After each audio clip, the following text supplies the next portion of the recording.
Vocês já repararam que sempre que a gente fala de meio ambiente, economia e desenvolvimento sustentável, em algum momento alguém menciona a sigla ESG ou ESG?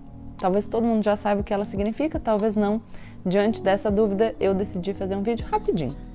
Environmental, Social and Governance, ou seja, é o jeito gringo de explicar um novo foco importante das empresas e dos seus investimentos. A responsabilidade ambiental, social e de governança. Basicamente, ESG é um termo que sintetiza os riscos e oportunidades não financeiras nas atividades diárias das empresas. O objetivo do ESG é garantir que as empresas sejam boas administradoras não apenas de capital financeiro, mas também de capital ambiental e social que elas mobilizam. Então vamos começar pelo E, o tal do environmental. Aqui a gente está falando de coisas como emissões de gases de efeito estufa, uso de recursos naturais e até sobre como a empresa lida com a biodiversidade. Se a empresa está poluindo, desmatando ou desperdiçando água, ela vai mal. No E. No S, de social, o que importa é como a empresa trata as pessoas, seja dentro ou fora dela. Nós estamos falando aqui de condições de trabalho, respeito aos direitos humanos, diversidade e inclusão. Porque não adianta nada a empresa ser verde se ela explora os funcionários, não é? Esse é o lado que garante que as empresas sejam boas cidadãs corporativas. Sim, cidadãs corporativas. O que isso quer dizer? Que hoje em dia não se vê uma empresa como uma entidade descolada da sociedade, cujo único trabalho é ganhar dinheiro. Empresas são parte de uma sociedade e com isso vem direitos e também responsabilidades com essa sociedade. E para fechar, nós temos o G de governance, ou como a empresa é governada. Entra aqui a transparência, a ética, a diversidade na liderança e até como os executivos são pagos. A ideia é garantir que a empresa não está fazendo nada errado e que está sendo administrada de forma responsável. Nosso mundo está enfrentando desafios globais urgentes, como, por exemplo, as mudanças climáticas. Não dá para negar a tragédia das enchentes no Rio Grande do Sul, que, segundo os especialistas, foi agravada exatamente por essas mudanças climáticas que vêm sendo causadas pela ação humana. Um estudo realizado por um grupo de cientistas de diferentes países afirma que as mudanças climáticas provocadas pela ação humana, especialmente pela emissão de gases do efeito estufa na atmosfera, deixaram as chuvas que afetam o Rio Grande do Sul mais intensas. De acordo com levantamentos, temporais entre o final de abril e o início de maio ficaram 15% mais intensos em decorrência das mudanças do clima. É nesse contexto de eventos climáticos extremos que não afetam só o Brasil, que diversos países da União Europeia e principalmente os seus investidores institucionais, que são os maiores, só investem em empresas e países comprometidos com boas práticas. Isso foi um problemão para a gente no governo Bolsonaro, mas a mudança de gestão não significa que está tudo resolvido.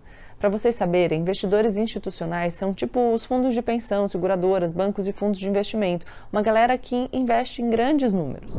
O ESG, portanto, é tipo um manual de boas práticas para as empresas. É como se fosse um guia para garantir que elas não estão sendo irresponsáveis com o meio ambiente, cumprindo as suas obrigações com seus funcionários ou se envolvendo em falcatruas. Mas por que os investidores estão tão focados nessa ideia de ESG? É simples.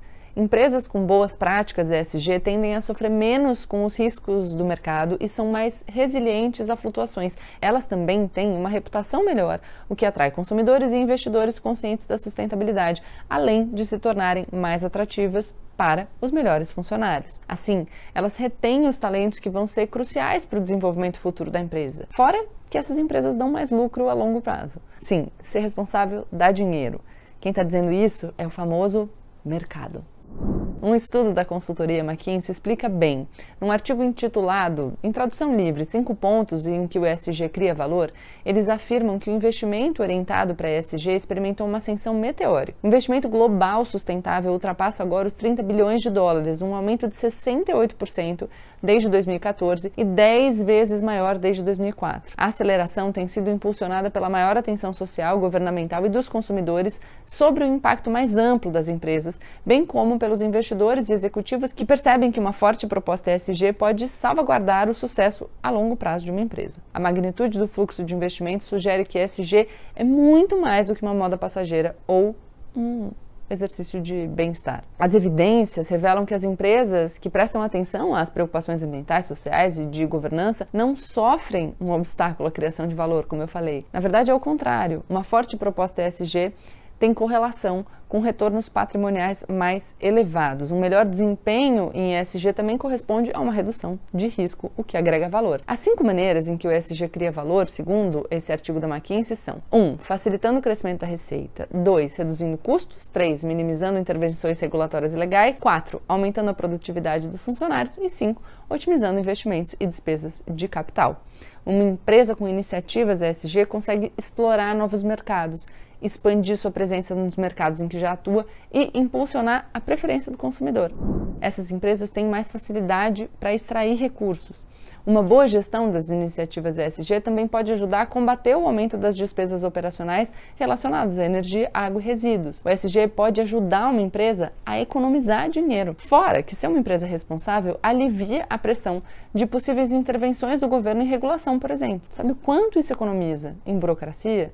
Segundo a McKinsey, dependendo do setor, uma empresa pode perder 1/3 dos seus lucros ao precisar lidar com a regulação do governo. Então, falando de decisões de investimento, colocar o seu capital em empresas que valorizam os princípios ESG faz com que o seu dinheiro esteja em um lugar seguro, evita que os seus investimentos acabem não compensando devido a questões ambientais de longo prazo. O Larry Fink, CEO da BlackRock, a maior gestora de ativos do mundo, escreveu para colegas executivos na sua carta anual, abro aspas aqui: o capitalismo de partes interessadas não se trata de política, não é uma agenda social ou ideológica, não é woke, é capitalismo impulsionado por relações benéficas entre a sua empresa e os funcionários, clientes, fornecedores e comunidade com os quais a sua empresa conta para prosperar. Ou seja, o capitalismo só pode ter sucesso no longo prazo se considerar todas as partes interessadas. E isso inclui o meio ambiente, os funcionários e o bem-estar da sociedade como um todo. Acabou aquela ideia de que só o acionista importa, até porque ela é mentirosa. Mas nem tudo são flores. O ESG também tem seus desafios e críticas. Uma delas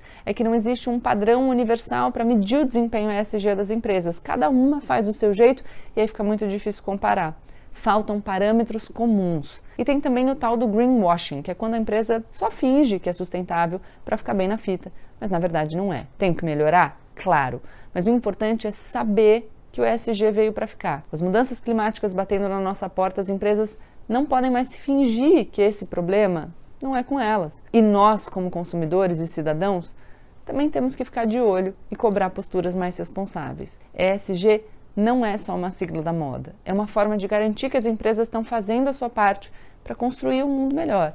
E se elas não fizerem por consciência própria, então vão ter que fazer por pressão dos investidores e dos consumidores. E a gente aqui no Brasil tem o potencial de se tornar um grande captador desse tipo de investimento. Não é a hora de deixar essa oportunidade passar. Desenvolvimento econômico não precisa ser contra a responsabilidade ambiental e social das empresas.